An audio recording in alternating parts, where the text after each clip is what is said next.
청취자 여러분 안녕하세요. 오늘은 저희가 법원 기록 보관소에서 좀 흥미로운 문서를 하나 발견해서요. 같이 살펴보려고 합니다. 네, 안녕하세요. 이게 서울회생법원에서 실제로 처리됐던 한 개인 파산 사건 보고서인데요.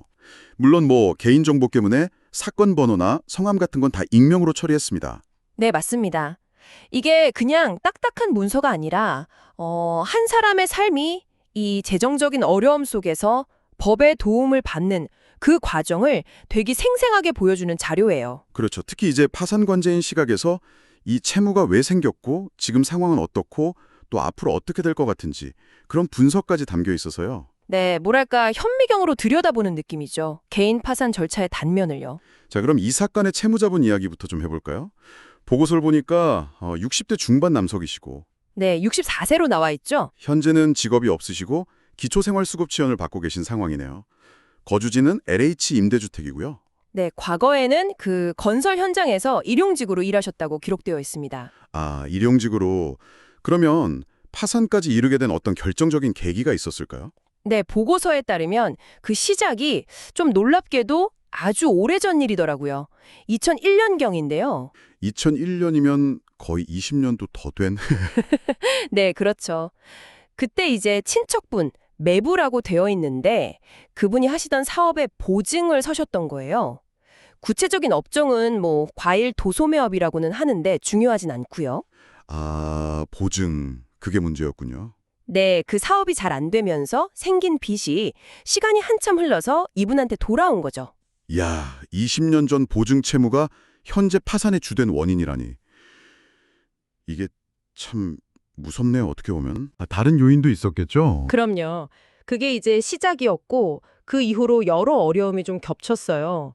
일용직으로 계속 생활하시다가 아무래도 수입이 불안정하니까 생활비가 부족해지면서 카드 대출 같은 걸 쓰게 되신 거죠. 생활비 때문에 빚이 또 늘어난 거군요. 네. 그러면서 부채가 점점 커졌고요. 게다가 이제 2022년부터는 기초생활수급자가 되셨고, 아, 수급자가 되셨구나. 네. 그리고 최근에는 또 건강 문제까지 생기셨어요. 장유착 수술을 받으셨다고 하는데 이러면서 사실상 이제 근로 능력도 거의 잃게 되신 상태라고 합니다. 오래된 빚에다가 생활고, 건강 악화까지 정말 힘든 상황이 계속 겹쳤네요. 그렇죠. 그러니까 도저히 이제 본인 힘으로는 빚을 감당할 수 없는 상황에 이르렀다고 보는 거죠. 그럼 현재 총 빚은 어느 정도 규모인가요? 보고서에 나온 총 채무액은 약 8,140만 원 정도입니다. 8,140만 원. 적지 않은 금액인데 채권자는 한 곳으로 나와 있네요. 000 외 4 이렇게요. 아, 네. 그게 아마 처음에는 여러 금융기관 채권이었을 텐데요.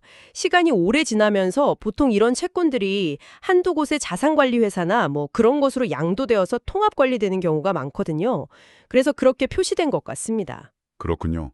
8천만 원이 넘는 빚인데 그럼 혹시 이분한테 재산은 좀 있으신가요? 갚을 여력이 조금이라도 있는지? 보고서를 보면 채무자분 명의 재산은 정말 거의 없다고 봐야 합니다. 거의 없다고요. 네. 우체국 예금이 11만 원 있고요. 그리고 지금 살고 계신 임대주택 보증금이 55만 원. 이게 전부입니다. 예금 11만 원에 보증금 55만 원. 다 합쳐도 66만 원이네요. 네, 그렇죠. 66만 원. 그럼 이 돈은 채권자들이 가져갈 수 있는 건가요? 너무 소액이긴 한데. 바로 그게 또 중요한 지점인데요. 결론부터 말하면 이 재산은 채권자들이 가져갈 수가 없습니다. 법적으로 보호를 받아요. 아, 법적 보호요? 네. 이걸 이제 환가 제외 재산이라고 하는데요. 파산 절차에서는 원래 채무자 재산을 처분해서 그러니까 돈으로 바꿔서 채권자들한테 나눠주잖아요. 이걸 환가라고 하는데 네네, 그렇죠. 근데 법에서는 최소한의 생계 유지에 필요한 재산은 환가하지 못하도록 딱 정해놨어요. 아하. 그럼 이 66만 원이 거기에 해당된다는 거군요. 맞습니다. 우체국 예금 11만 원은 그 법에서 정한 6개월간의 생계비 인정 범위 안에 있고요. 또 임대보증금 55만 원도 주택임대차 보호법상 압류가 금지되는 소액보증금 기준 안에 들어가거든요. 그렇군요. 그러니까 정말 채권자들 입장에서는 받아갈 돈이 실질적으로는 하나도 없는 셈이네요. 네, 그런 상황인 거죠. 이런 상황들을 다 조사하고 법원에 보고하는 역할이 바로 그 파산 관제인이 하는 일인가 보네요. 보고서에 홍연필 변호사님이 관제인으로 되어 있던데. 네, 맞습니다.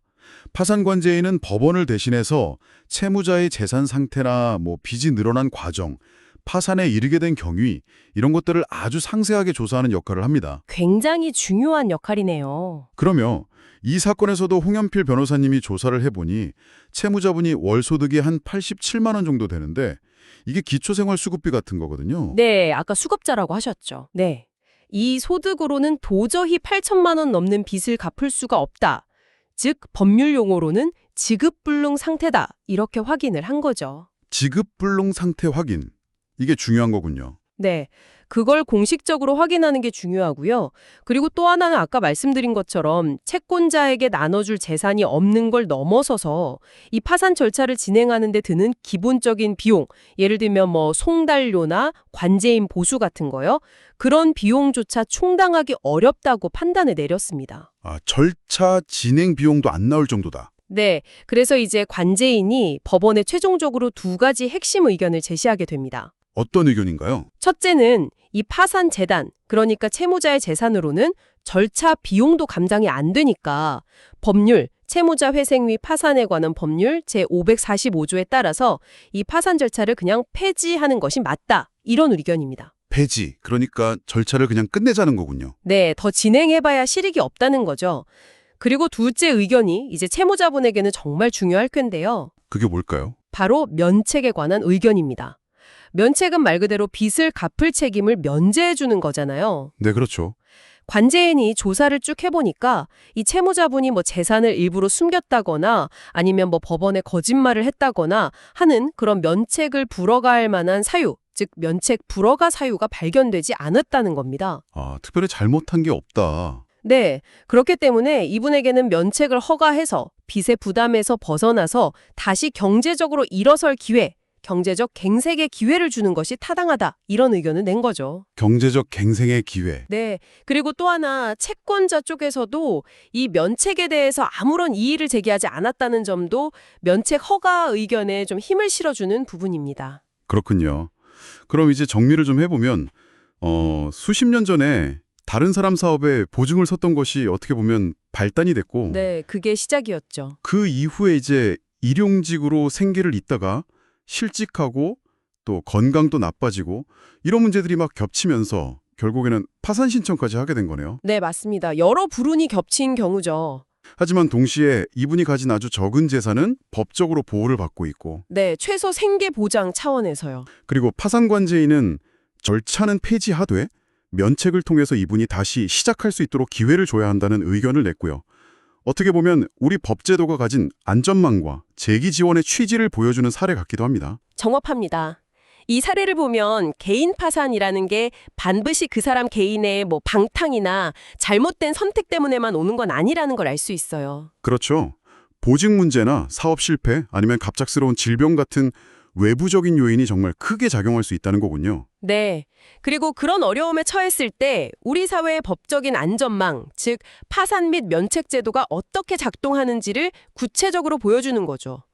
근데 이게 또 다른 질문을 던지기도 해요. 어떤 질문일까요? 뭐랄까, 법적으로는 이렇게 구제 절차가 마련되어 있지만 이게 정말 그 사람의 실질적인 재기로 이어지게 하는데 충분한가 하는 점이죠. 법적 절차 이후의 삶에 대한 고민이군요. 네. 오늘 저희가 서울회생법원의 실제 개인 파산 사건 보고서를 통해서 그 과정과 의미를 좀 깊게 있게 살펴봤는데요.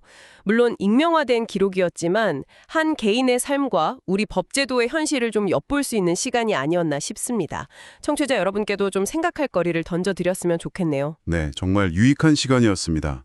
마지막으로 청취자 여러분께 질문 하나만 던져보고 마무리할까 합니다. 이 보고서 내용대로라면 이 채무자분은 법원에서 면책 결정을 받을 가능성이 상당히 높아 보입니다. 그렇죠. 네, 관제인 의견을 보면 그럴 것 같습니다. 네, 그런데 한번 생각해보죠. 이분이 60대 중반의 나이시고 또 건강 상태도 썩 좋지 않으신 상황입니다. 과연 법적으로 빚이 없어진다고 해서 이분이 앞으로 안정적인 생활 기반을 다시 마련하고 우리가 말하는 진정한 의미의 경제적 갱생을 이룰 수 있을까요? 쉽지 않은 문제네요. 네, 법적인 구제 이후에 이분 앞에 놓인 현실적인 과제는 또 무엇일지, 사회적으로는 어떤 지원이 더 필요할지 이런 점들을 한번 같이 고민해 보시면 어떨까 싶습니다.